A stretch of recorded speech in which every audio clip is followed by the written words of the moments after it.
Bonjour à tous. Donc peut-être que, avant de parler de plasma froid à la pression atmosphérique, moi je tenais à remercier beaucoup tous ceux qui ont fait que ce réseau est toujours là 20 ans après, tous ceux qui ont participé au comité de pilotage, les coordonnatrices, les coordonnateurs, puis tous ceux qui ont participé aux actions qui ont été menées. Alors, je trouve que quand on regarde les logos, ça illustre assez bien ce qui s'est passé depuis 20 ans. Le réseau s'est adapté à des conditions qui ont été plus difficiles que ce qu'elles étaient au début. Il y a des nouvelles actions qui sont mises en place. Il s'est vraiment adapté à l'évolution. Mais en même temps, le cœur du réseau, c'est toujours la même chose. C'est toujours l'idée de communiquer, de fédérer la communauté de ceux qui étudient les plasmas, ceux qui les utilisent, de favoriser les échanges, les projets communs. Donc, un énorme merci à tous ceux qui ont permis que tout ça continue. Donc, moi, je trouve qu'il faut applaudir. Alors, on commence.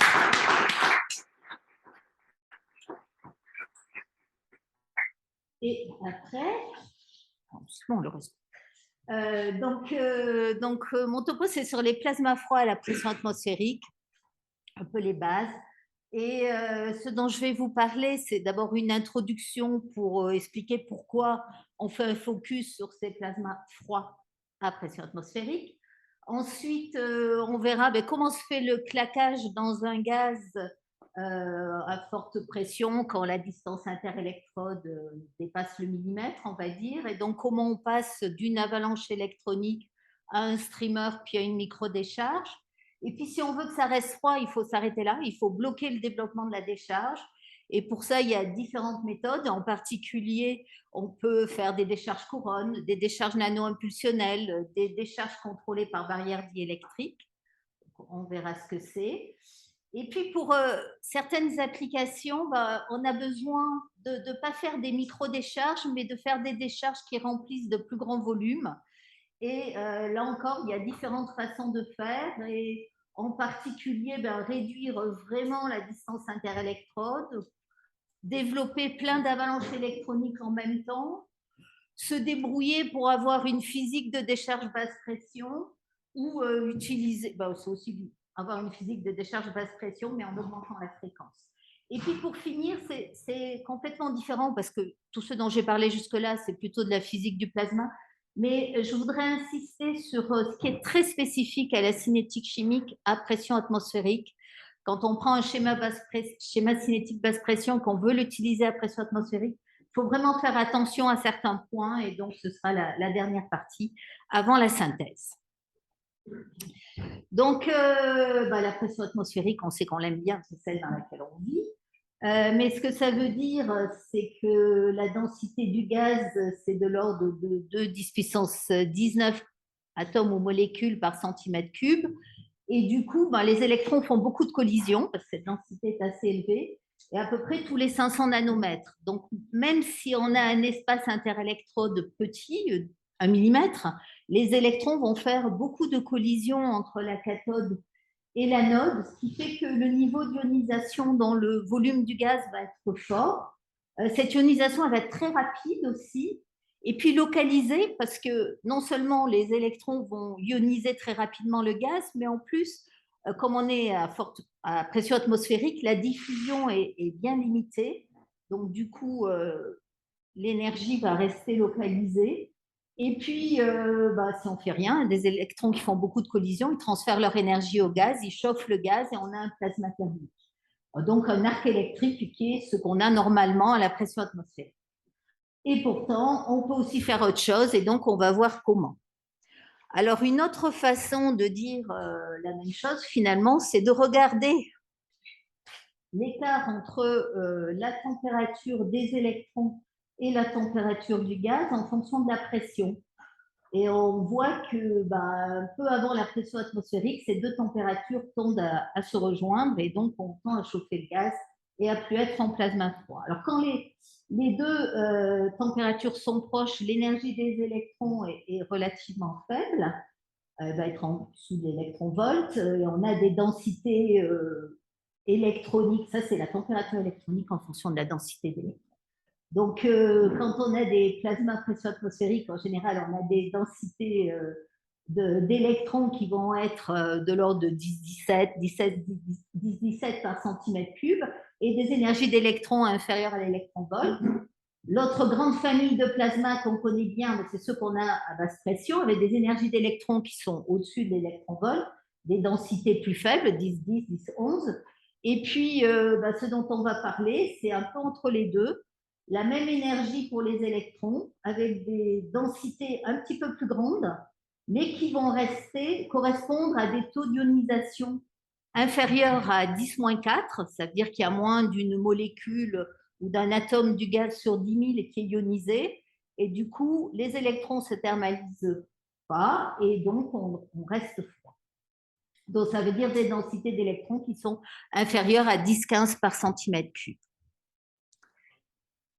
Donc ça, c'est ce dont on va parler. Alors depuis tout à l'heure, je parle de la pression atmosphérique. En fait, la pression atmosphérique, c'est important par rapport aux applications en particulier, mais par rapport à la physique de la décharge, ce n'est pas la pression atmosphérique qui est important. Ce qui est important, c'est le produit de la distance interélectrode par la pression. Parce que la pression, ça définit le libre parcours moyen des électrons, les 500 nanomètres dont j'ai parlé tout à l'heure. Mais ce qui compte, c'est combien de collisions va faire l'électron entre la cathode et l'anode. Si j'ai un espace interélectrode qui fait 10 microns, il ne va pas en faire beaucoup. Mais s'il est plus grand, à ce moment-là, l'électron va faire beaucoup de collisions et va pouvoir se thermaliser. Donc, c'est vraiment ce produit pression-distance qui est important parce qu'il va définir le rapport entre la contribution de l'émission d'électrons par les surfaces et l'amplification dans le gaz. Autrement dit, l'ionisation gamma, qui correspond à l'émission d'électrons par la cathode, due au bombardement de la cathode par une espèce énergétique. Alors, c'est des ions souvent, mais ça peut aussi être des photons, ça peut être des états excités du gaz, à comparer avec l'ionisation en volume, qui est simplement un électron qui fait une collision avec un atome et qui génère un autre électron et un ion. Donc, on va se placer dans les conditions pression, distance assez importantes pour voir comment se fait le claquage du gaz dans ce cas-là. Alors, des valeurs assez importantes, on verra que c'est un petit peu relatif, mais typiquement, en général, on part en torts centimètres, hein, ce n'est pas tout à fait légal. Donc, on est autour de 100 torts centimètres, ce qui correspond à 10 puissance 4 pascal mètre. Et dans ces conditions-là, si on regarde une décharge vue de dessus, donc là, j'ai une électrode qui fait peut-être quelques centimètres, et vue de dessus, je vois plein de micro-décharges, je vois plein de petits points lumineux qui vont bouger. Et puis, si je mesure le courant associé à ces décharges, eh bien, j'ai plein d'impulsions de courant qui ont des durées très courtes, c'est inférieur à 100 nanosecondes. Donc, à cette échelle de temps-là, 100 nanosecondes, un gap qui fait au moins 1 millimètre, les ions n'ont pas le temps de bouger. Hein. Donc, il n'y a que les électrons qui vont pouvoir se déplacer. C'est trop rapide pour les ions. Donc, clairement, ils ne peuvent pas bombarder la cathode. Et d'ailleurs, si je change la nature de la cathode, ça ne change pas grand-chose au niveau de la décharge. Donc, là, on voit là que la contribution des émissions d'électrons au niveau de la cathode ne va pas jouer un rôle important. Et puis, il y a une autre observation qui est qu'au début de la décharge, il y a une avalanche électronique qui est assez importante. Et tout va partir de cette avalanche électronique, c'est-à-dire d'un seul électron au départ. Alors, ça, c'est les observations qui ont été faites il y a un moment, hein, il y a pas mal d'années. Et la théorie qui permet d'expliquer ces observations, c'est la théorie du streamer. Et elle date des années 40 et c'est Love, Nick et Rever qui l'ont développée. Donc, l'idée, c'est j'ai deux électrodes, une anode et une cathode, donc une différence de potentiel V qui est appliquée entre les deux, ce qui induit un champ électrique qui est égal à la tension que divise la distance entre les deux électrodes. Donc ça, c'est le champ laplacien. Dans ce champ, j'ai des électrons. On sait que l'ionisation naturelle génère à peu près 10 puissance 2 électrons par centimètre cube seconde. Et donc, ces électrons qui sont dans le gaz vont remonter le champ électrique et être accélérés par ce champ. Alors, qu'est-ce qu'ils vont faire? Ce qu'ils vont faire, ça dépend de la valeur du champ électrique, comme illustré par ce graphique, qui montre que le coefficient d'attachement, donc un électron, s'il n'y a pas beaucoup de champ électrique, il va, si on est dans un gaz électronégatif, par exemple un gaz qui contient de l'oxygène, il va pouvoir s'attacher à l'oxygène pour faire un ion négatif. Et on va le perdre. Alors ça, c'est vrai tant que le champ électrique est faible. Là, on a le champ. Hein. Donc, tant que le champ électrique est faible. À partir d'un certain seuil de champ électrique, l'électron, qui est quand même accéléré par le champ continuellement, lorsqu'il fait une collision, il va pouvoir ioniser le gaz. Et, OK. Donc là, il y a un seuil. Bon. Si je suis dans un gaz électronégatif, quand on est juste au seuil, en fait, on continue à avoir plus d'attachement que d'ionisation. Il va falloir que le champ augmente davantage pour être dans une zone où le coefficient d'ionisation deviendra vraiment plus important que le coefficient d'attachement. Et à ce moment-là, l'électron va générer une avalanche électronique. Et ça se passe donc au-dessus d'une tension, qui est le moment où les deux coefficients sont égaux. Et pour donner une idée, dans l'air, c'est autour de 28 kV par centimètre.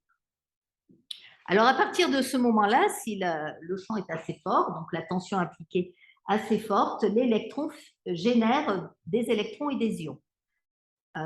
Il en génère une quantité qui est l'exponentielle de la différence entre coefficient d'ionisation et d'attachement que multiplie la longueur de l'avalanche électronique. Et donc les électrons vont être attirés vers l'anode. Et comme ça se passe très vite, les ions restent là où ils ont été créés. Alors quand je dis ça se passe très vite, pour donner une idée, dans l'air par exemple, pour que l'avalanche électronique se développe sur 1 millimètre, il va falloir 5 nanosecondes. Vous voyez, c'est quand même très rapide. Et pendant ces 5 nanosecondes, la diffusion va faire que on n'a pas l'avalanche électronique, c'est pas une ligne, hein, c'est cette forme-là parce qu'il y a la diffusion et le rayon ici est typiquement de 150 microns pour donner des ordres de grandeur. Donc, on a des électrons et des ions. Les électrons s'en vont vers l'anode. Les ions restent là où ils ont été créés, mais donc, du coup, c'est plutôt du côté de la cathode. Et puis, cette avalanche électronique, elle grandit, elle grandit, elle grandit.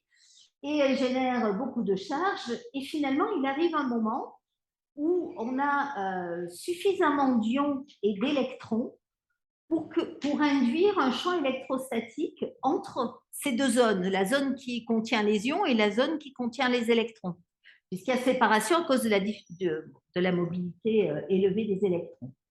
Et donc, ça peut se représenter comme ça, cette situation-là. On peut considérer qu'on a une sphère négative, chargée négativement, une sphère chargée positivement, et entre les deux, un champ électrique. Et si ce champ électrique, il a une valeur qui est aussi importante que le champ laplacien, eh bien, il va déformer les lignes de champ. Ils vont être davantage comme ça. Alors, toujours pour donner des ordres de grandeur, cette situation où on a égalité entre le champ dû à la charge d'espace et le champ laplacien, ça c'est défini par le critère de Micke, hein, qui dit simplement ce que je vous ai dit. On a deux sphères qui sont chargées, qui contiennent une densité d'électrons ou d'ions égale à exponentielle alpha, la taille de l'avalanche électronique, et un rayon qui est défini par la diffusion. Et ça se produit typiquement quand l'électron initial il a généré de l'ordre de 10 puissance 8 électrons. Et à ce moment-là, le rayon de diffusion est de l'ordre de 200 microns.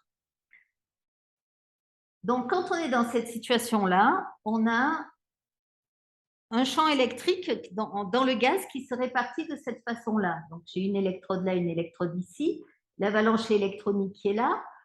Au bout d'avalanche électronique, j'ai un champ qui est très fort, puisque c'est la somme des deux champs.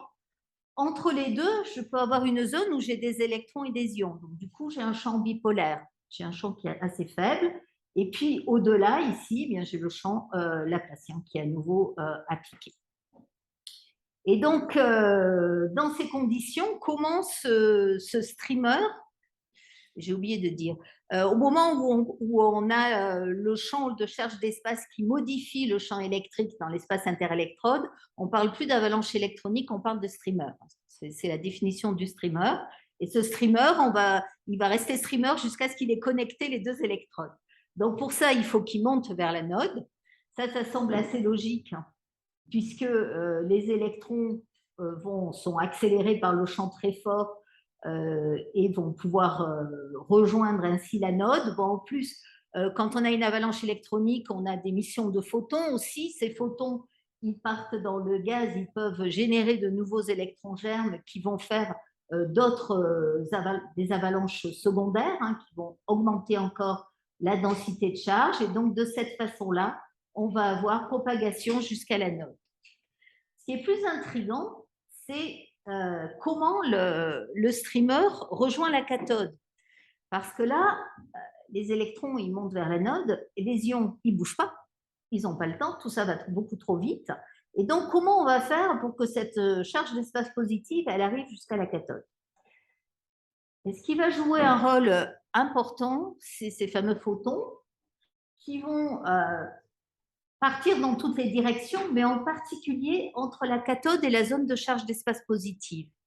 Et du coup, ces photons génèrent des électrons germes. Ces électrons germes voient le champ très fort ici et donc font des avalanches électroniques secondaires. Et les électrons de ces avalanches électroniques secondaires vont venir neutraliser la charge d'espace positive qu'on avait ici, puisqu'ils viennent là. Et en revanche, derrière, ils vont laisser une autre charge d'espace positive. Et donc, de cette façon-là, la charge d'espace positive va descendre, mais pas parce qu'elle bouge, parce qu'elle est neutralisée et parce qu'il y a des électrons, des avalanches secondaires qui viennent neutraliser la charge d'espace positive et qui laissent derrière eux une autre charge d'espace positive. Et donc, comme ça, on va arriver jusqu'à la cathode. Alors, et donc, on a un front d'ionisation qui se déplace. C'est comme si on avait un front d'ionisation, mais il se déplace dans le sens inverse des électrons. Si on regarde comment l'énergie est déposée dans le gaz, donc quelle est la densité de puissance dans le gaz, on voit qu'on a deux zones. On a la zone où il y a vraiment le front d'ionisation, où il y a beaucoup d'énergie. Et puis, derrière, il y a un canal qui est un peu conducteur parce que les électrons, ils vont continuer, ils vont aller jusqu'à l'anode. Hein, donc, on a un courant qui passe. On a de l'énergie qui est déposée derrière. Mais il y a deux zones où l'énergie est déposée et qui ne correspondent pas au même champ électrique, aux mêmes énergies des électrons. Alors ensuite, qu'est-ce qui se passe quand cette zone de charge positive, finalement, arrive sur la cathode, c'est-à-dire sur l'électrode négative? À ce moment-là, on va avoir un champ qui va être énorme parce qu'on a une boule positive qui arrive sur une électrode négative. Donc, il y a un champ qui est très fort qui va accélérer les ions juste vers la cathode et induire une émission d'électrons importante. Alors, je vous rappelle, quand le streamer a connecté les deux électrodes, on passe en régime de micro-décharge et ces électrons secondaires qui sont induits par le bombardement ionique de la cathode vont remonter le canal qui a été ionisé par le streamer et ça va induire un courant qui va devenir important. Et si on ne fait rien, on va passer à l'étincelle et puis à l'arc. Donc, on avait un streamer qui induit une propagation d'une onde d'ionisation vers les surfaces des deux côtés, avec des courants qui sont relativement faibles, hein, quand même, du type 10 milliampères. La vitesse de propagation du streamer, c'est de l'ordre de 18 cm par seconde. Lorsque les deux électrodes sont connectées, on a un plasma faiblement ionisé, 10-5 à peu près, donc ça veut dire une densité de charge de 10-14 par centimètre cube. Et puis, ensuite, la microdécharge se forme et il y a une forte émission secondaire et une onde d'ionisation qui remonte de la cathode vers l'anode. Alors, elle va plus vite que le streamer et elle va conduire à des courants beaucoup plus forts. Et nous, puisqu'on veut rester froid, on ne veut pas des courants forts, donc on va se débrouiller pour s'arrêter à la forte émission secondaire. Et pour ça, et c'est pas ça, et pour ça, on va envisager 3 solutions: la décharge couronne, la décharge nano-impulsionnelle et la décharge contrôlée par barrière diélectrique. Donc, on peut jouer sur 2 paramètres: la forme des électrodes, leur nature, et puis la forme de la tension. Donc, on peut jouer sur vraiment la géométrie des électrodes, et ça nous fait la décharge couronne, la conductivité des, enfin pas vraiment des électrodes, mais la conductivité de la surface sur les électrodes. Et là, ce sera les décharges contrôlées par barrière diélectrique, pardon. Et puis l'alimentation électrique, parce qu'il faut quand même un certain temps avant que le gaz chauffe, de l'ordre de quelques centaines de nanosecondes. Et donc, si on applique une tension qui monte très vite, mais qui redescend, qui chute, un créneau de tension qui est plus court, eh bien, on va pouvoir éviter cette onde de retour. Alors, premier point, la forme des électrodes. L'idée de la décharge couronne, c'est qu'on a 2 électrodes, mais on a une électrode qui a une dimension qui est plus petite que l'espace interélectrode. Et dans ces conditions-là, le champ, il est plus uniforme en fait dans l'espace interélectrode. Par exemple, si on a 2 sphères concentriques, le champ électrique, il varie comme le carré de la distance à la petite électrode. Donc, ça veut dire qu'ici, il est très fort. Il est beaucoup plus fort ici que sur l'autre électrode. Il varie en R2. Et ça va nous permettre, en choisissant bien la valeur de la tension, d'avoir près de la petite électrode un champ très fort qui permet d'ioniser le gaz, de faire des avalanches électroniques et éventuellement des streamers, mais d'avoir autour une zone où on n'aura que de l'attachement, où on est de ce côté-là de la figure. D'accord? Donc, du coup, on ne va pas court-circuiter les 2 électrodes puisqu'on pourra ioniser que près de la petite électrode. Donc, alors on peut le faire avec du fil cylindre, on peut le faire avec du point de plan. Donc, ça, c'est une image. Là, les électrodes sont assurées. Donc, ça, c'est la pointe, c'est le plan. Et on a une zone près de la pointe où il va y avoir des avalanches électroniques, où les électrons ionisent. Et puis ensuite, une zone où les électrons sont attachés, donc forment des ions négatifs qui vont dériver, alors des ions négatifs qui vont, dans mon cas là, dériver vers cette électrode-là. Donc si on est en pointe négative, on va avoir différents régimes de décharge. Le premier, quand la tension est assez faible, c'est juste les électrons qui sont assez près de la pointe qui vont pouvoir faire des avalanches électroniques et ça fait ce qui s'appelle des trichelles. Voilà. Ensuite, si on augmente la tension, les avalanches électroniques peuvent se transformer en streamers avant que les électrons atteignent la pointe négative. Et puis, si on augmente encore, on court-circuite le gaz et là, on va aller vers l'étincelle. Si on est en pointe positive, il peut se passer un petit peu autre chose. Donc, pointe positive, ça veut dire que les électrons vont vers l'électrode positive. Donc, au début, pareil, ce que j'ai dit tout à l'heure, ils vont faire des avalanches électroniques très proches. J'augmente la tension, il peut y avoir des streamers. Mais ce qui se passe quand je fais le streamer, je génère des électrons qui vont s'attacher autour. Et donc, il y a des ions négatifs dans le milieu. Et ces ions négatifs, eux aussi, ils vont vers la pointe. Et on peut se trouver dans des situations où on a plein d'ions négatifs qui sont près de la pointe. Et du coup, le champ, il est essentiellement appliqué dans ce tout petit espace entre la pointe positive et la zone de charge d'espace négative. Et c'est comme si on avait un tout petit gap. Et du coup, on se retrouve avec un produit pression-distance qui est faible et on a une décharge luminescente, comme si on était basse pression. Et si on augmente encore la tension, ben, on court-circuite tout ensemble. Donc, en résumé, cette configuration un peu particulière, elle peut permettre d'éviter une transition à l'arc, mais quand même, on est limité dans la puissance qu'on peut mettre, parce qu'on ne peut pas augmenter de façon trop importante la tension. En revanche, elle a un intérêt, c'est qu'elle va permettre de claquer le gaz, d'amorcer la décharge pour une tension plus faible que lorsqu'on est en plan-plan, puisque le champ près de la petite électrode, il est plus fort. Néanmoins, si on veut mettre un peu de puissance dans notre système, ça ne va pas être adapté. Souvent, pour l'application, on a envie de monter un peu la tension, donc on va chercher d'autres solutions. Hop là, pardon. Donc, en commençant par la décharge nanopulsée, puis après, la décharge contrôlée par variante électrique. Alors, la décharge nanopulsée, j'en ai parlé. L'idée, c'est que la durée du pulse soit courte par rapport au temps de transition à l'étincelle, au temps de chauffage du gaz.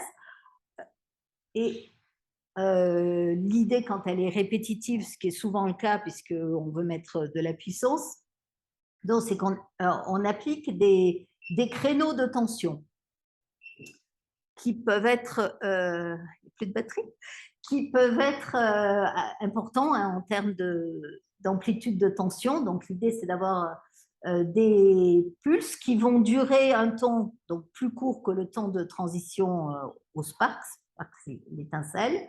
Ensuite, entre deux pulses, on va laisser le temps aux radicaux, aux espèces chimiques qui ont été formées de se recombiner pour faire ce qu'on veut faire dans le gaz.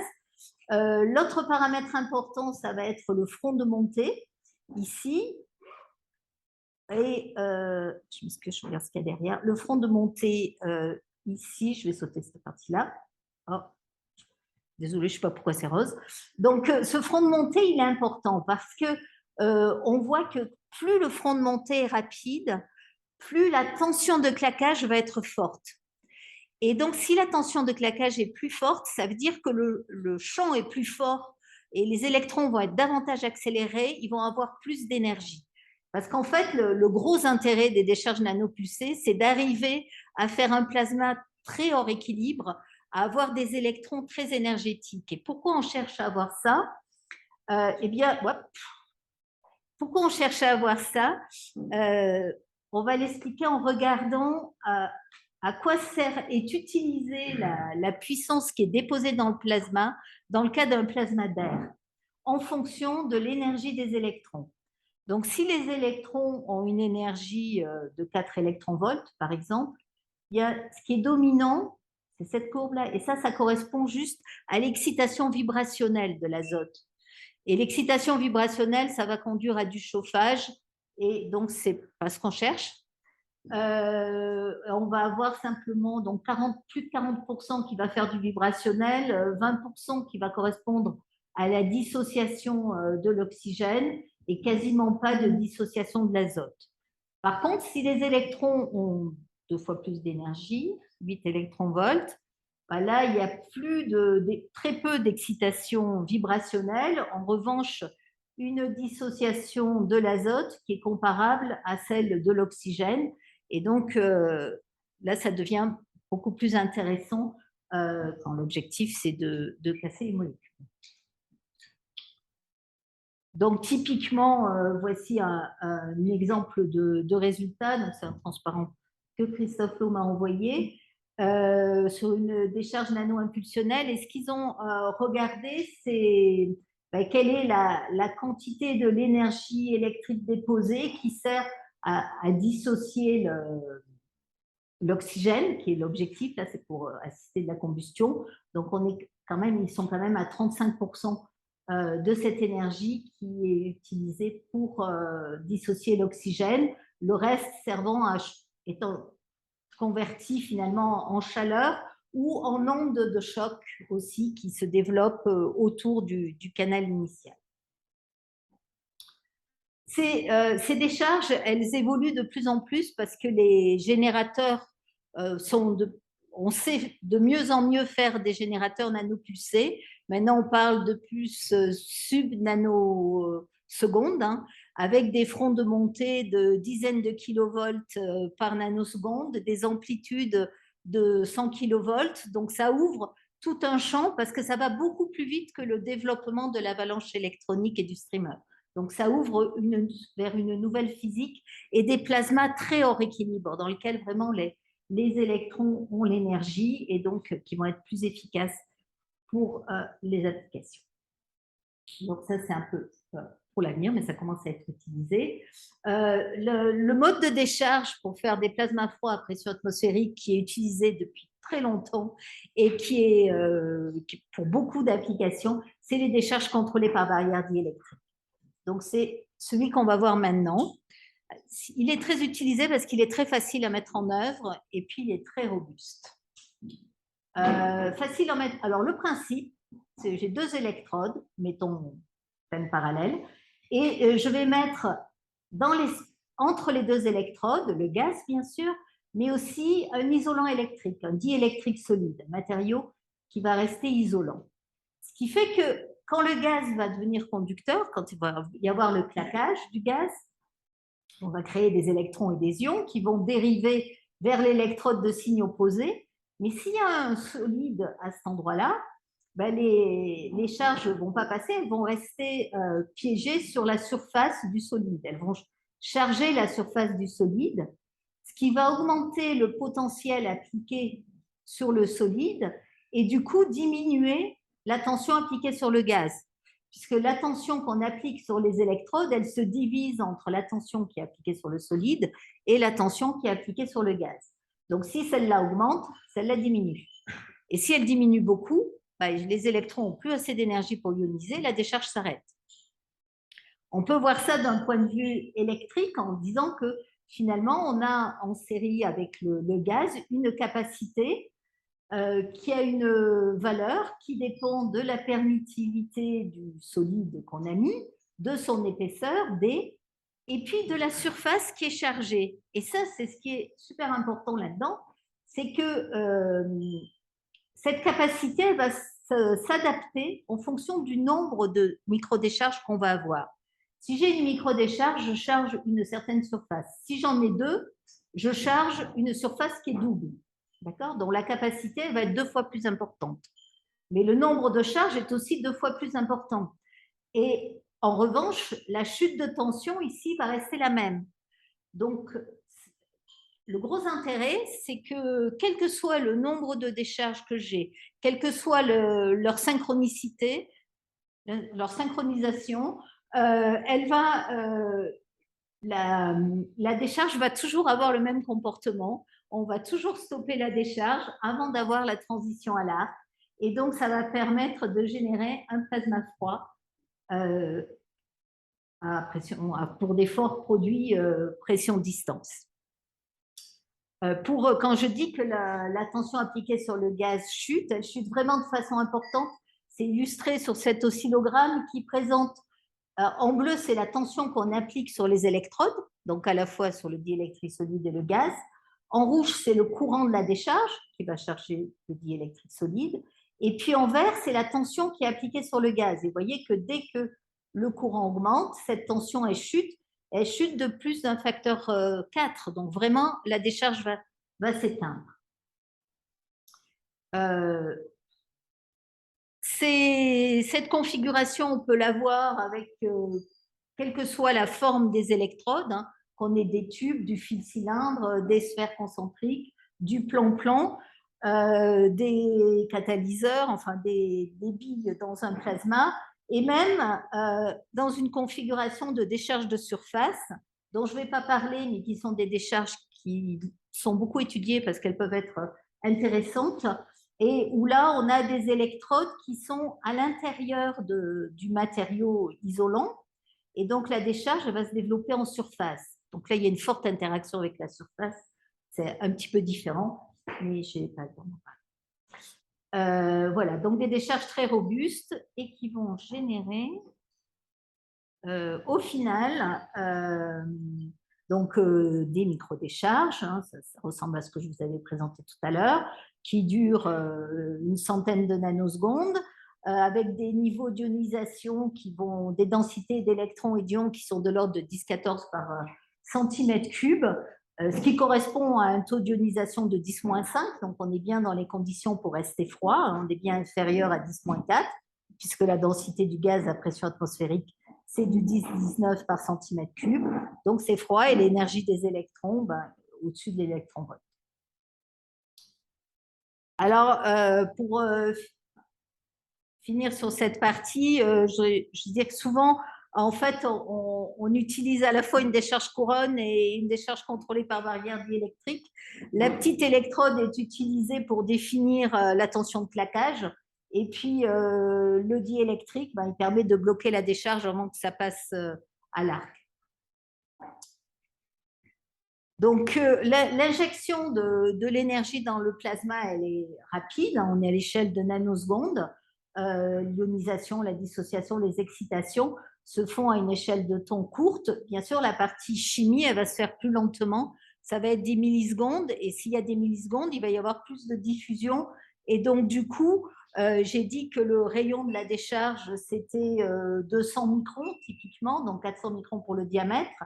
Ça, c'est pour les ions et les électrons, mais pour les radicaux, ça va être plus important, puisqu'ils ont plus de temps pour diffuser, et aussi parce qu'il peut y avoir un petit échauffement du gaz quand même, là où passe le courant, qui va induire une dilatation du système, et donc une augmentation de la zone qui est perturbée par la décharge. Alors, c'est ce qui était illustré là, où on voit que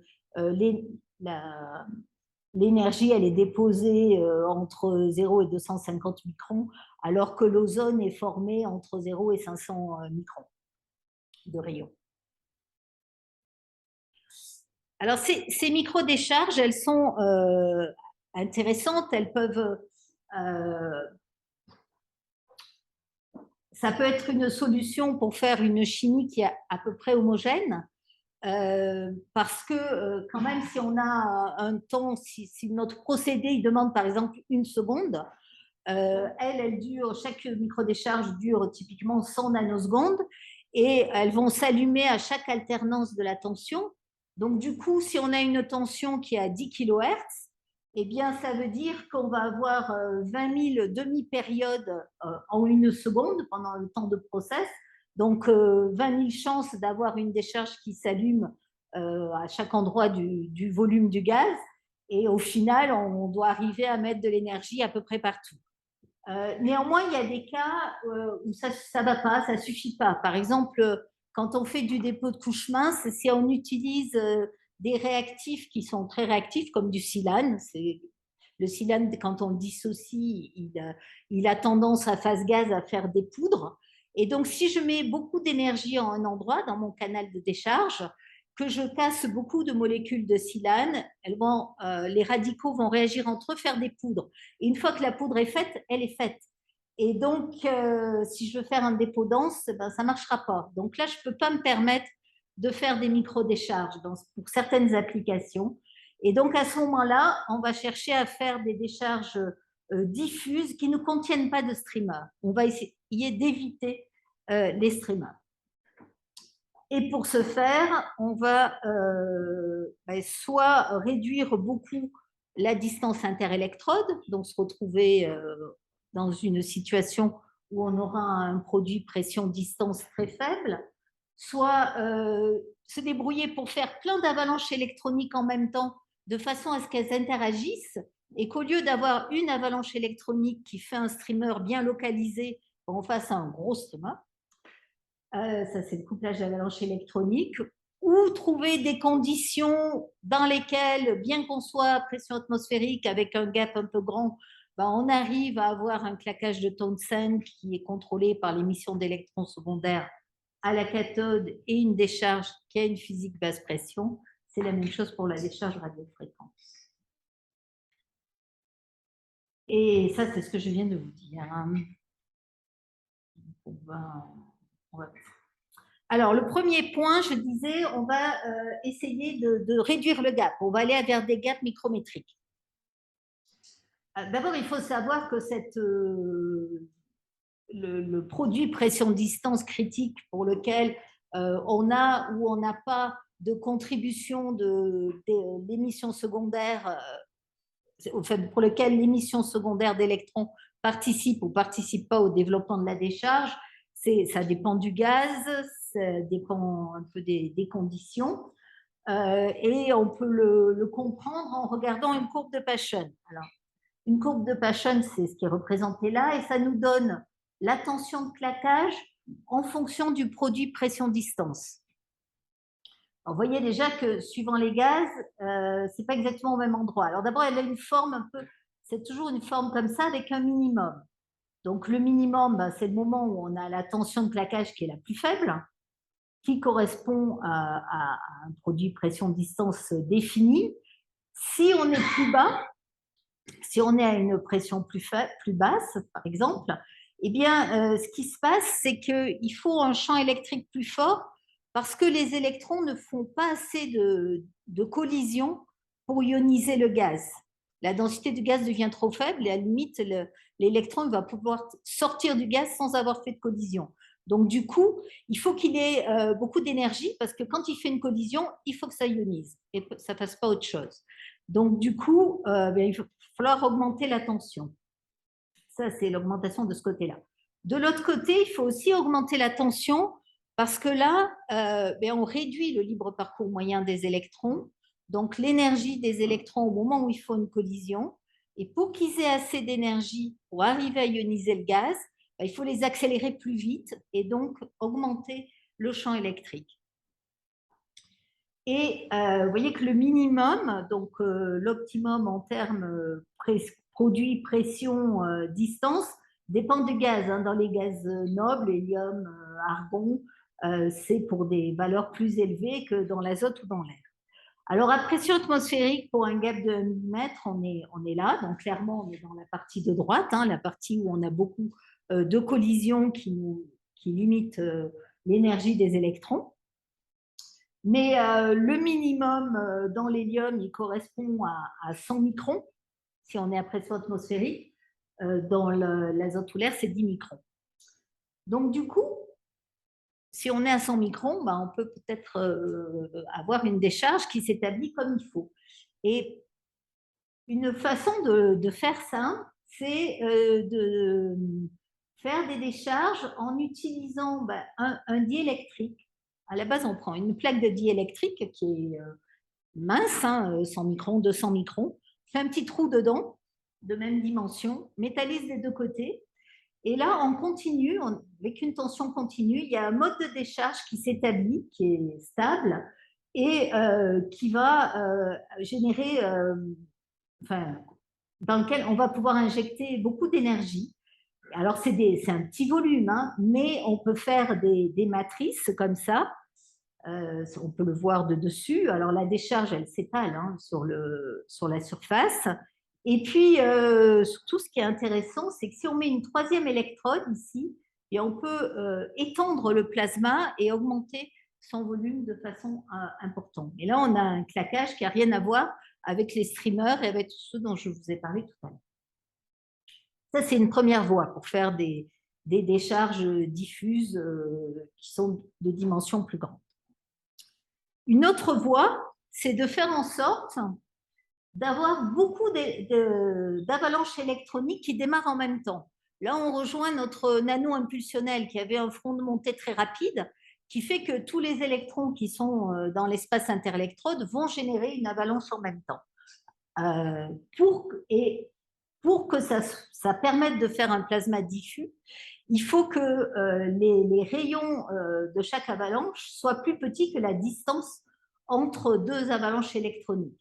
Ça correspond à une densité d'électrons germes de l'ordre de 10,6 par centimètre cube. Ce qui est pas si élevé que ça. Ce qui est possible. Alors, il faut quand même une préionisation hein, du système.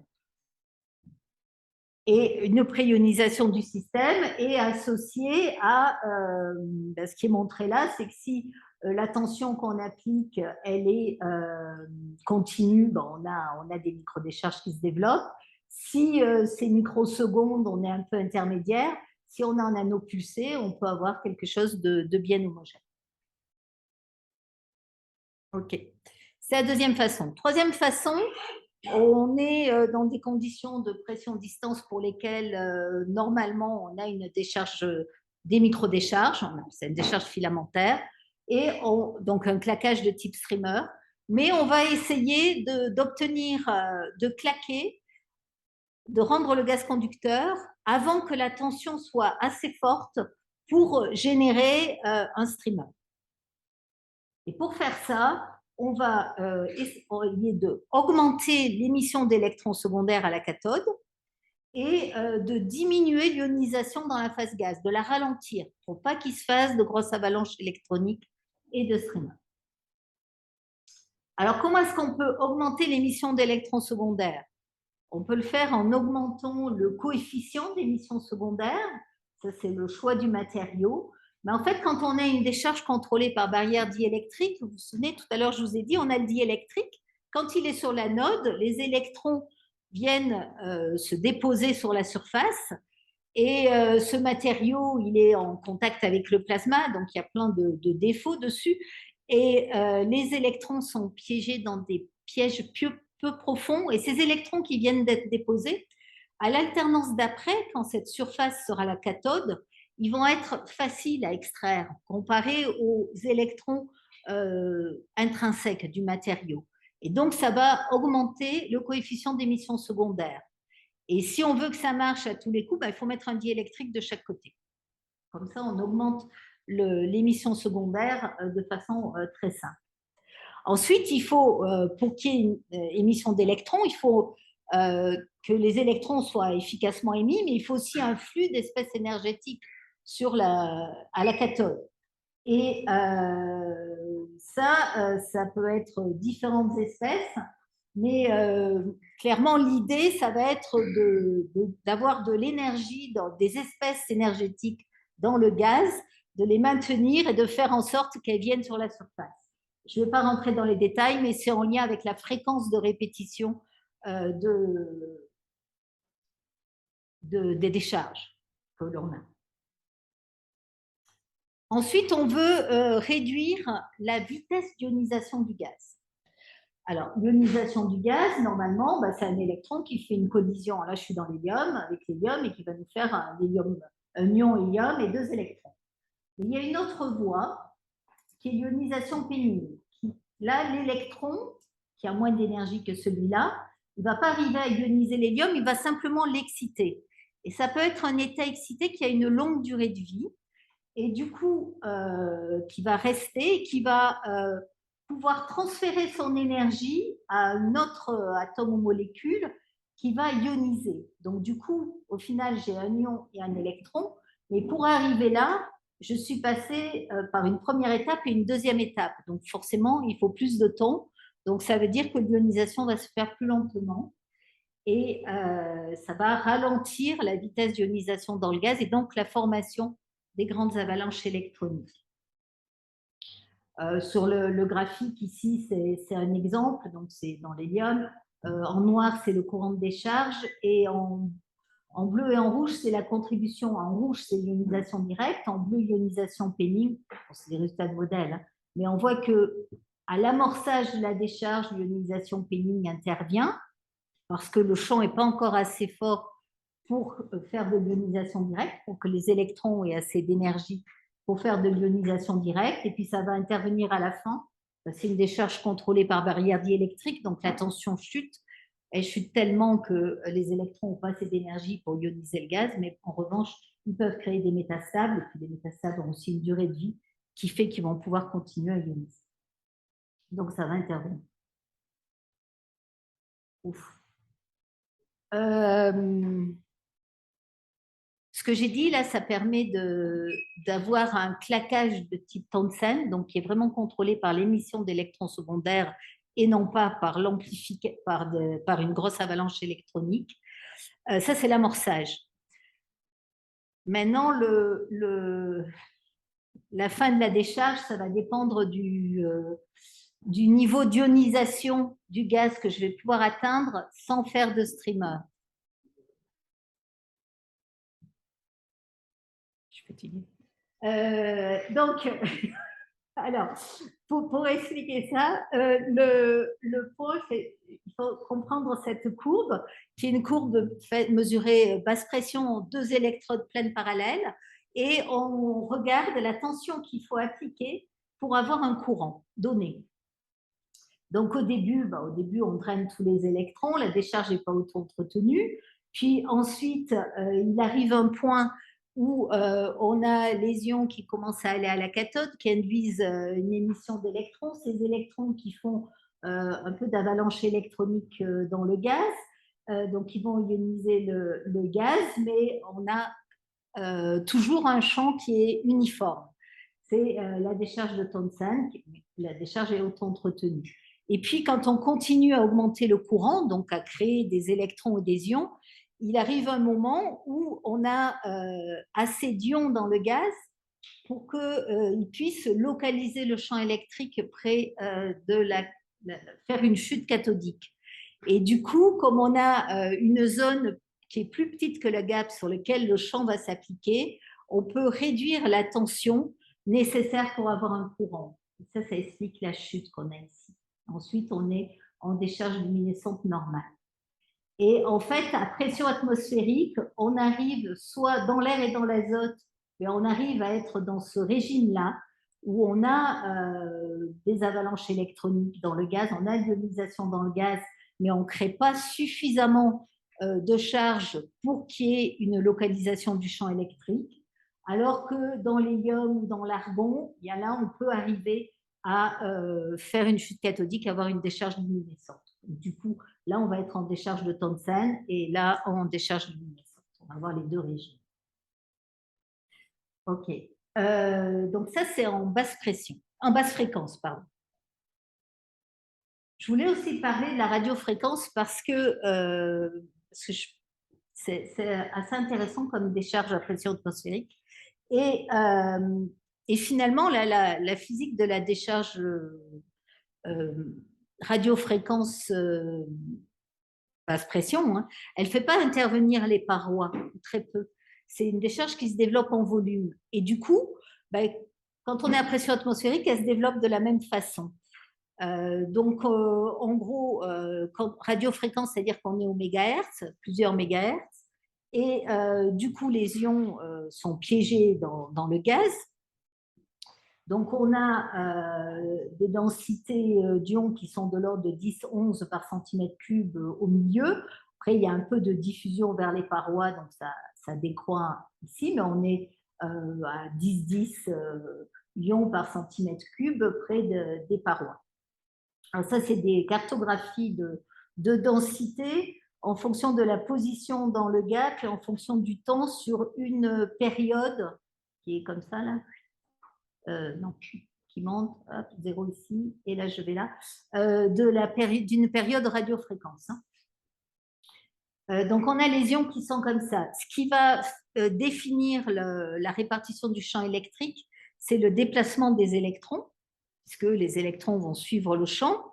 Donc suivant le potentiel qui est appliqué sur l'électrode, bon, là on voit qu'on a une déplétion en électrons, les électrons sont repoussés, du coup on va avoir une charge d'espace positive et une chute cathodique ici, on a une gaine importante qui va être modulée par la tension qu'on applique.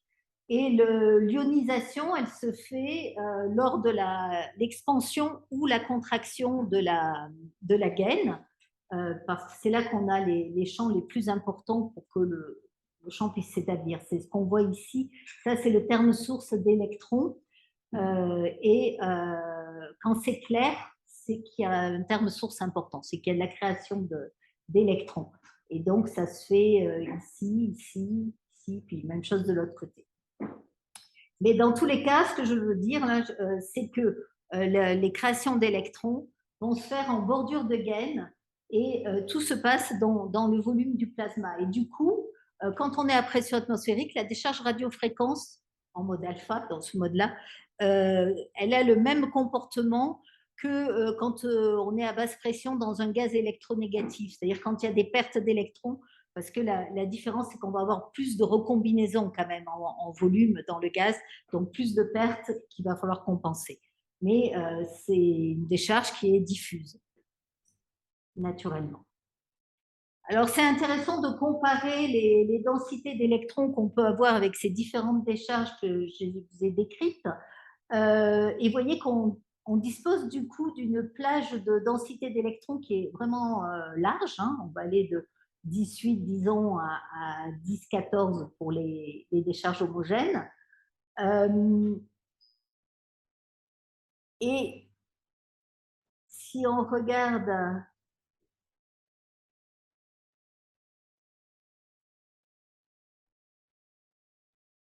l'autre espèce importante à pression atmosphérique, il y a les électrons qui ont de l'énergie, mais il y a aussi le gaz vecteur, le gaz dans lequel on développe la décharge. Il subit des collisions, il y a des états excités, certains sont à longue durée de vie et ils vont jouer un rôle important dans le transfert d'énergie. Donc, c'est aussi important de savoir quelle est la quantité qu'on a. Et c'est assez intéressant de voir que dans une décharge de Thomson, vous vous souvenez, c'est une décharge dans laquelle on ne peut pas beaucoup augmenter le niveau d'ionisation. Donc, on n'a pas beaucoup d'électrons, mais en revanche, on a beaucoup de métastables. Et du coup, on a une puissance qui est importante. Si on regarde la dernière rangée, c'est la puissance, on arrive à avoir 10 watts par centimètre carré, c'est-à-dire 100 watts par centimètre cube. Hein. C'est des puissances interélectrogènes. Donc là aussi, on a une plage de variation des états excités qui est importante et on arrive à avoir des puissances importantes. La plus puissante, c'est la radiofréquence parce qu'elle est tout le temps allumée aussi. Et puis les densités, vous avez vu, c'était du 10 puissance 11 par centimètre cube, donc c'est quand même une densité d'électrons assez importante. Ce que j'ai pas dit, c'est que on n'arrive pas à faire ces décharges dans tous les gaz. Donc, dans l'air, dans l'azote, on va avoir la décharge de Thomson, la nanopulsée aussi. Les GLO et la radiofréquence, c'est plus simple dans un gaz atomique, enfin pour la radiofréquence, parce que sinon, il y a beaucoup de. On chauffe le gaz, parce que les électrons n'ont pas beaucoup d'énergie. Et donc, il y a un chauffage du gaz qui peut être important. Mais on arrive à faire des décharges puissantes et diffuses à pression atmosphérique. C'est un peu ça ma conclusion sur ça. Donc, pour finir, je ne sais pas combien de temps je suis, ça va? Ok. Oui, je voulais appuyer sur certains points concernant la cinétique chimique à pression atmosphérique. Donc, ce qu'il faut voir, c'est que toutes les réactions qui vont impliquer le gaz dans son niveau fondamental vont devenir extrêmement importantes parce qu'on est des densités d'électrons au mieux, enfin typiquement on va être à 10 puissance 14, c'est énorme déjà, hein, entre 10 puissance 10 et 10 puissance 14 par centimètre cube, alors que des neutres sur le niveau fondamental, on en a 10 puissance 19. Donc dès qu'une réaction implique le gaz sur son niveau fondamental, elle est importante. Il y a en particulier du quenching qui peut se faire. Et puis tout ce qui est réaction à trois corps, avec un troisième corps qui intervient là. Je vais illustrer ce point-là en vous parlant de photons, parce que c'est une autre de photons et puis de dimères, qui sont aussi des espèces très importantes dans ces décharges. Alors l'exemple, c'est celui du xénon. Mais on a la même chose dans l'argon, dans l'hélium, dans plein de gaz. Donc, l'idée, ce qui est présenté ici, c'est l'énergie d'un système qui comprend deux atomes de xénon en fonction de la distance entre ces deux atomes. Donc, sur le niveau fondamental, c'est difficile de faire une molécule de xénon. Donc, du coup, quand on rapproche trop les atomes, l'énergie du système augmente. En revanche, dans l'état excité, c'est possible de faire la molécule de xénon, on appelle ça un dimère, heximère. Lorsqu'on crée, mais en passant via du xénon dans l'état excité. Donc, du coup, on fait une première réaction qui a un électron qui fait une collision sur du xénon. Ça crée l'état excité ici. Cet état excité, il peut se désexciter radiativement. Voilà tout ce qu'il peut faire. Donc, il peut se désexciter radiativement avec une fréquence de désexcitation qui est de 10 puissance 4 par seconde. Hein, donc, c'est quand même, il a une durée de vie assez longue. Et du coup, par collision à 3 corps, il peut former la molécule de xénon. Et cette molécule de xénon, à son tour, elle peut se désexciter en émettant un rayonnement qui va être plus petit que celui-là, puisque là, elle tombe sur un niveau dissociatif. C'est une désexcitation dissociative, donc il y a une partie de l'énergie qui sert à la dissociation.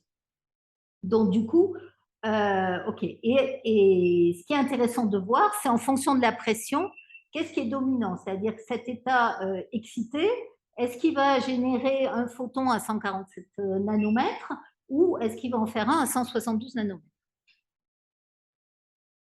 Donc, pour ça, ben, on va calculer. Donc, la fréquence de désexcitation du xénon est constante. Hein. En revanche, la probabilité que le xénon excité fasse un excimère, ben, ça dépend, ça va augmenter comme le carré de la densité en xénon. Le carré, parce qu'il y en a deux qui sont impliqués ici. Donc, à 1 millibar, la densité du xénon, c'est du 10-16 par centimètre cube, ce qui fait que la fréquence de formation de l'eximère va être de 10 fois par seconde. C'est le K2, le taux de réaction, que multiplie le carré de la concentration de xénon. Donc, ça nous fait 10. Donc, clairement, entre 10 et 10 puissance 4, c'est l'émission à 147 nanomètres qui est dominante. En revanche, si on augmente la pression de 3 ordres de grandeur, bah ici, on va augmenter cette fréquence de 6 ordres de grandeur, puisque c'est le carré. Et à ce moment-là, c'est l'émission à 172 nanomètres qui va être dominante. Le xénon excité, il va faire le dimère et on va avoir cette émission-là. Donc là, c'est pour illustrer l'importance de ces réactions qui impliquent niveau fondamental. En même temps, je veux aussi illustrer l'importance de ces émissions d'eximère parce que ce photon-là, il ne peut pas être auto-absorbé dans le plasma puisque il faudrait qu'il y ait un xénon qui ait un niveau d'énergie ici qui ne peut pas atteindre. Donc, du coup, le milieu, il est transparent pour ce photon. Donc, c'est pour ça que les décharges, les DBD, servent beaucoup pour faire des lampes VUV, parce que c'est très efficace quand la pression augmente. Mais ça sert aussi, si on oublie la lampe, ce photon qui est émis ici, il va se propager, il va aller jusqu'à la paroi. Et lui, il va pouvoir induire de l'émission secondaire. C'est une énergie importante. Et donc, cette photoémission est un mécanisme qui est important et dont il faut aussi tenir compte quand on regarde la physique de ces décharges. Bon, un autre exemple, parce que c'est vraiment à l'origine des applications, mais depuis, c'est la formation de l'ozone, hein, où pour faire de l'ozone, on dissocie l'oxygène avec un électron, et ensuite l'oxygène atomique, soit il reforme de l'oxygène moléculaire, soit par réaction à 3 corps, il va arriver à former de l'ozone, et ça marche bien quand on augmente la pression. Et ça a été la première application de ces décharges contrôlées par barrière diélectrique. Et la première installation industrielle, c'était en 1902 ou 4, je ne me souviens plus. Ça fait longtemps. Et ça marche toujours. Donc, pour finir, je vais faire une synthèse de tout ce que je vous ai raconté. Sur ces décharges à pression atmosphérique, donc en focalisant sur les cas où le produit pression-distance est entre 50 et 100 torts centimètres, et où on se retrouve dans une situation où la contribution de la surface à l'ionisation devient négligeable. la création d'électrons devient négligeable et donc le claquage se fait uniquement dans le volume du plasma via un claquage de type streamer qui commence par le développement d'une avalanche électronique qui génère de l'ordre de 18 électrons. À partir de ce moment-là, il y a une charge d'espace qui devient importante, qui déforme le champ appliqué. Et donc, on a formation du streamer qui, lui, va se développer vers l'anode et vers la cathode avec des fronts d'ionisation qui, pour la cathode, sont vraiment en lien avec le fait qu'il y a des avalanches secondaires, en particulier générées à cause de la photoionisation ou la photoémission. Et puis, lorsque le streamer a connecté les deux électrodes, ça devient une microdécharge. Et là, il faut stopper les choses pour ne pas chauffer le gaz. OK.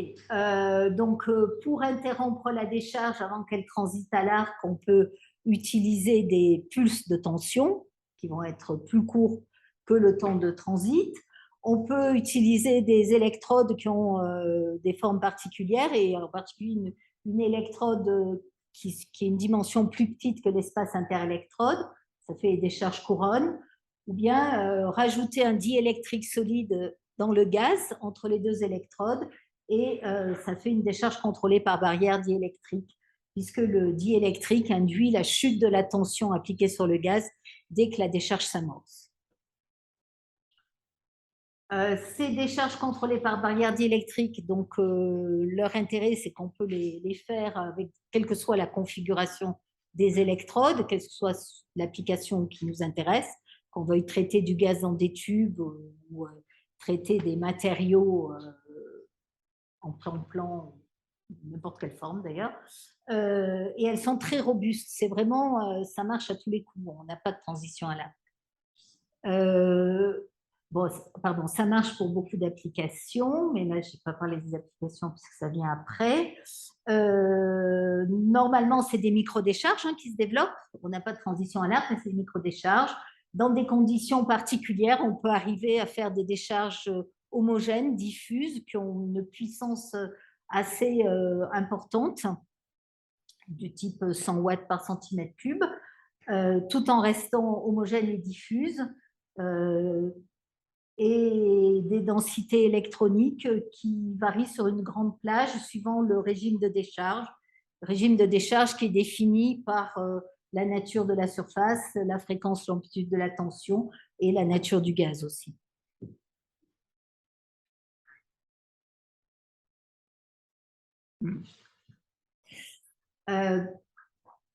Ensuite, du point de vue de la cinétique chimique, donc le dernier point dont j'ai parlé,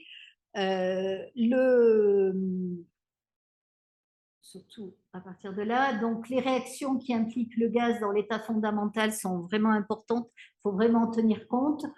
Si on prend un schéma cinétique qui a été développé à basse pression, il faut bien les rajouter, rajouter tout ce qui est quenching, réaction à trois corps, création d'heximères.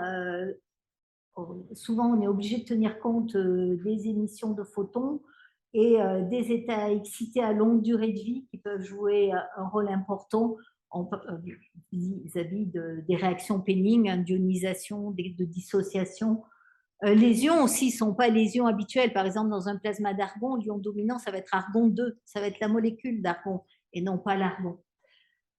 Et puis un point dont je n'ai pas parlé, mais comme la diffusion est limitée, le libre parcours moyen de toutes les espèces est limité. Dès qu'on pense à un procédé, il faut tenir compte du couplage entre la décharge et l'écoulement du gaz. C'est vraiment important pour arriver à amener les particules neutres vers l'endroit où on veut les amener. Et je crois, voilà, le dernier transparent. Donc, peut-être pour souligner qu'on peut faire plein de plasmas froids très différents à la pression atmosphérique, que les configurations possibles sont plus limitées par notre imagination que par les possibilités, parce qu'on bénéficie de toute l'évolution en termes de générateurs, des possibilités de faire, en particulier pour ce qui est des fronts de montée très rapides, des durées de pulse très courtes, des tensions, des surtensions énormes, et aussi tout ce qui est moyen de fabrication et fabrication additive ou les techniques de microélectronique pour miniaturiser qui permettent de faire d'envisager des configurations qui n'étaient pas envisageables, et puis ça varie tout le temps. En fait, c'est aussi souvent l'application qui nous amène à envisager des configurations différentes. Par exemple, je n'ai pas parlé des jets de plasma qui sont quelque chose d'important maintenant, mais ça faisait trop. Mais je pense que le développement des jets de plasma qu'on voit maintenant pour des applications très différentes, à la base, c'est quand même beaucoup développé pour les applications en bio, médecine, agriculture, ce genre d'applications-là. Et puis maintenant, on les retrouve partout. Et donc derrière, il y a 2 transparents avec des références de biblio, là, un peu sur ce dont j'ai parlé. Et là, il y en a plusieurs sur les G dont j'ai parlé. Et je vous remercie pour votre attention.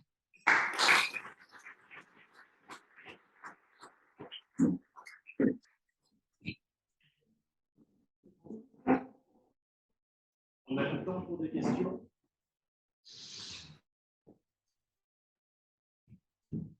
Alors, c'est la première question qui est la plus difficile.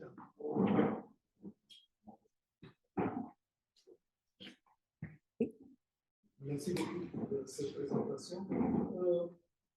J'ai une question concernant le rôle des cations, ions positifs.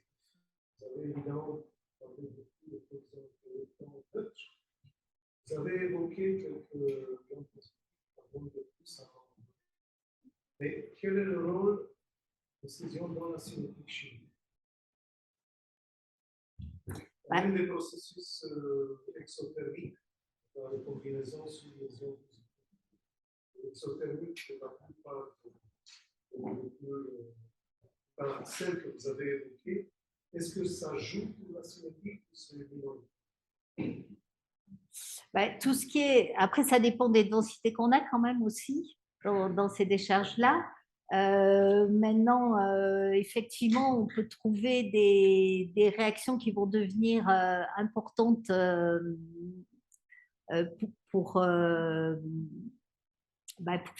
en lien avec de la dissociation des espèces ou du chauffage lié aux recombinaisons, effectivement. Donc là, j'ai pas enfin, je ne voulais pas parler de la cinétique de façon générale. Alors, à mon avis, c'est pas vraiment plus important que dans un plasma basse pression, mais là, c'est pas mon champ d'activité réellement. Donc, c'est ouvert, hein. Tout le monde peut répondre aux questions. Mais je pense qu'il y a... Enfin, je ne vois pas de spécificité, vraiment. Vu qu'on n'a pas des densités plus importantes que beaucoup plus importantes. Je pensais à la recombinaison dissociative. Oui. Sur moléculaire dans les atomes. Oui. À plus haute énergie, excitation dissociative.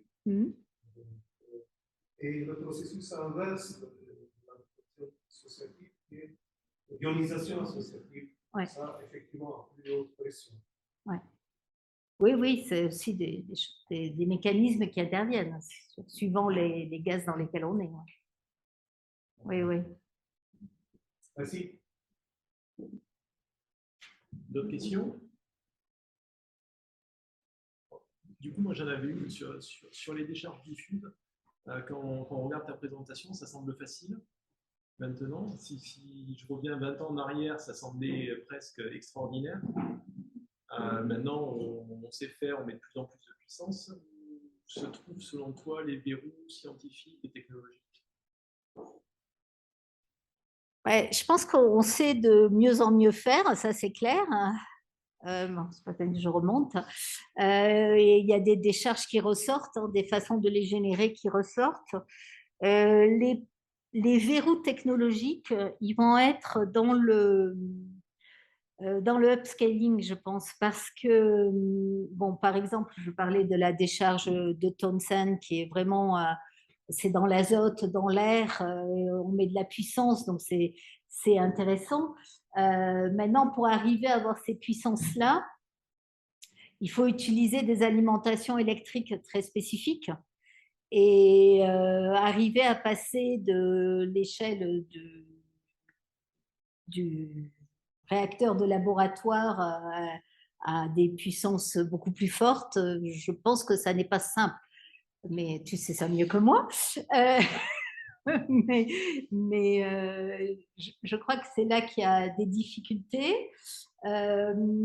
Ensuite, on arrive à trouver des régimes dans les...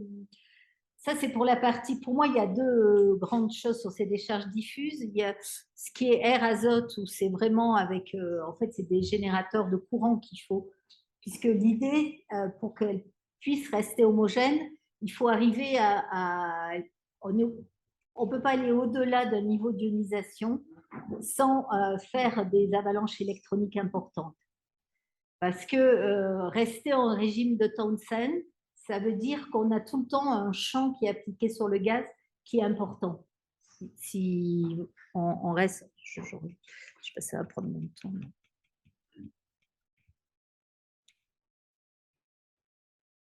Si on est là, hein, ce que ça veut dire, c'est qu'on a une tension qui est forte pour avoir un courant.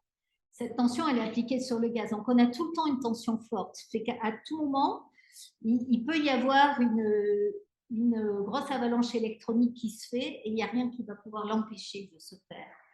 À la différence de ce qui se passe quand on est dans le ion de l'argon, où là, il y a eu une chute de tension avec l'ionisation qui continue, et ce qui fait qu'on ne peut plus faire d'avalanche électronique. Donc, du coup, le niveau d'ionisation est limité, et pour augmenter la puissance, ce qui est augmenté, c'est la durée de la décharge, en utilisant des générateurs de pulses de courant, de façon à vraiment contrôler le courant. Mais arriver avec ces générateurs à faire des systèmes industriels, bon, il y a encore du travail, je pense. Ça, c'est sur celle-là, je crois. Tu es d'accord? Sur l'autre, dans ce qui est dans l'argon, par exemple, qui reste un gaz envisageable, là, je crois que la décharge radiofréquence est surtout avec une polarisation basse fréquence pour pouvoir utiliser les ions, ou pas, enfin, et pour pouvoir mettre plus de puissance, sont vraiment prometteuses. Et là, c'est des nouvelles décharges. C'est des décharges qui sont étudiées depuis 4-5 ans. Donc, il y a encore des développements. Il y en aura sûrement d'autres, je pense. Mais je crois que maintenant, on a des sources plasma diffus assez bien connues et que on est plus dans comment les utiliser dans des procédés. Je pense que c'est peut-être plus par là que sont les développements aussi, outre le upscaling, mais aussi l'optimisation de l'utilisation de ces décharges. Pour rester dans la question, est-ce qu'il a été envisagé, à partir des décharges radiofréquentes, de monter en fréquence? Finalement, avec une décharge RF, fait 56 et autour de 150 centaines de nanosecondes de période. Et si tu augmentes la fréquence, tu vas réduire la valeur, donc tu vas réduire la production des streamers, finalement. Est-ce que c'est envisageable? Ouais, oui, alors il y a des gens qui travaillent en RF, en fait, enfin à 150 mégas par exemple. Il y a eu des études à ce niveau-là. Après, la difficulté qu'ils ont, c'est la température du gaz quand même, hein, parce que ça finit par chauffer de façon importante. Et donc, si on veut arriver à garder une température du gaz, pour considérer que ça dépend aussi les applications. Hein, c'est sûr que le biais des traitements de matériaux. Mais du coup, si on veut rester à des températures raisonnables, on ne va pas trop monter en fréquence. C'est ce qui va limiter. Mais effectivement, mais déjà en radiofréquence, on fait plus. Alors, on a une contraction. Si on passe en mode gamma, elle se contracte, mais si on a un diélectrique, on arrive à maîtriser les choses.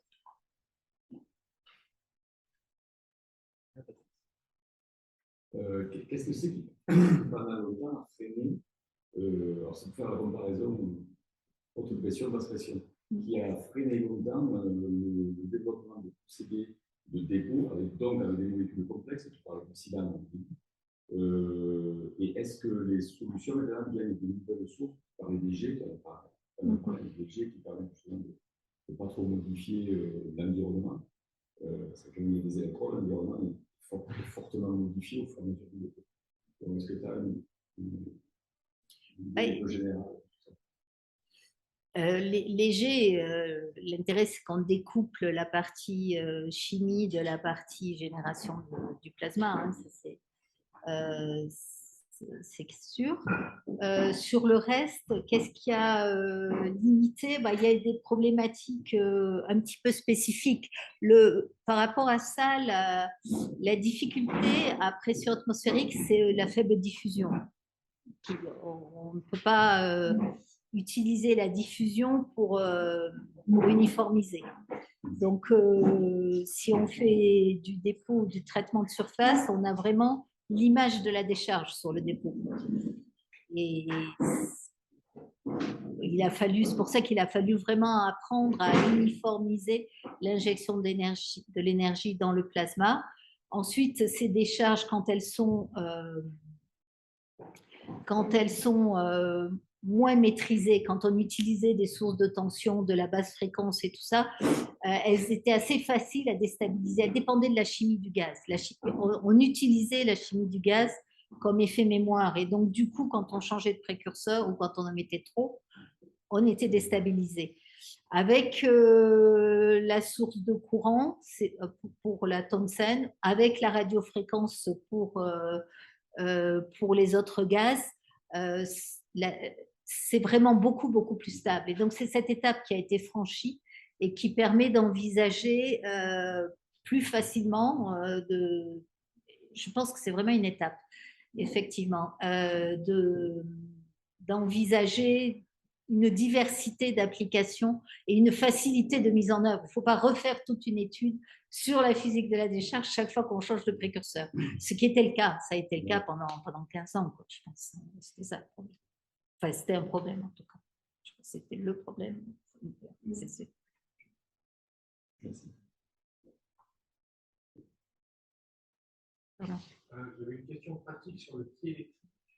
Un peu en lien avec Gérard par rapport à la fréquence et le chauffage. Est-ce que l'état de surface est à une importance homogène? Ça dépend les régimes. Moi, je me base un peu sur mon expérience à moi, c'est que ça joue pas beaucoup. On peut changer de matériaux sans que ça joue beaucoup. Après, il y a des matériaux qui ont un coefficient d'émission secondaire plus important, donc qui vont faire des choses merveilleuses. Mais bon, il y en a un matériau qui fait ça. Après, par exemple, on travaille avec un diélectrique, puis on vient mettre un substrat. Alors, si un substrat isolant, en général, ça change pas grand-chose, par exemple, et donc on a changé la nature, ou quand on fait les dépôts, moi je ne vois pas de modification importante, même si c'est très structuré. En revanche, si le substrat est conducteur, là, ça va être différent. Parce que si on est dans les DBD, si le substrat est conducteur, au lieu de charger localement vis-à-vis de la décharge, on charge une grande surface. Et donc, il va falloir beaucoup plus de courant avant de bloquer la décharge. Parce que les charges se répartissent plus. Donc là, c'est une autre histoire. Votre expérience est différente. Ouais. Et Antoine. Oui. Dans les gaz rares, je pense qu'effectivement, il n'y a pas beaucoup d'effets. Dans certains cas, comme par exemple l'air qui est marqué là, des charges dans l'air, les effets de surface vont être beaucoup plus importants. Et en fonction des diélectriques, ça peut changer beaucoup de choses. L'oxygène qui est... Pas forcément l'oxygène. Ça peut être vraiment lié aux caractéristiques de surface des diélectriques. Ce que tu appelles caractéristiques de surface. Parce que ce qu'on entend souvent quand on dit ça, c'est des défauts, mais plus une rugosité ou des choses comme ça. Et je pense que pour moi, c'est pas trop ça. Il y a des choses qui ne sont pas totalement claires encore. Oui. Alors, sur un exemple très concret, une alumine de même épaisseur, de même permittivité, qui vient de deux fabricants différents, et avec le même degré de pureté, peut présenter un comportement radicalement différent pour une DVD diffuse dans l'air. En gros, dans un cas, ça peut être diffus et dans l'autre, non.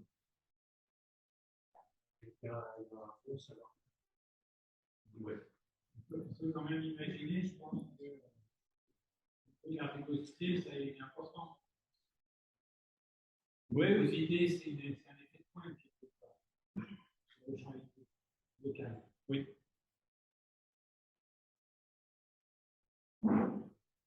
Est-ce qu'il y a d'autres questions? Moi, je viens poser une question sur une conclusion un peu de la conclusion que tu as faite en disant que la frontière entre les plasmas thermiques et les plasmas froids est diffuse. Est-ce que tu peux développer ce point-là, quoi tu penses en particulier? Je pense qu'on a quand même tendance à chauffer de plus en plus le gaz et à aller vers des densités de charge aussi plus importantes.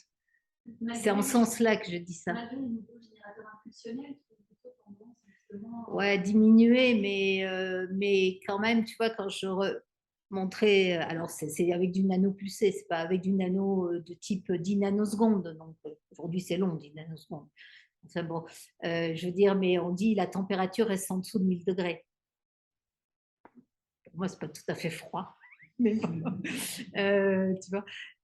Donc il y a les deux tendances. C'est sûr qu'il y a une volonté de mettre le maximum d'énergie dans les électrons, enfin le maximum de puissance dans la génération des électrons plutôt que dans le chauffage du gaz.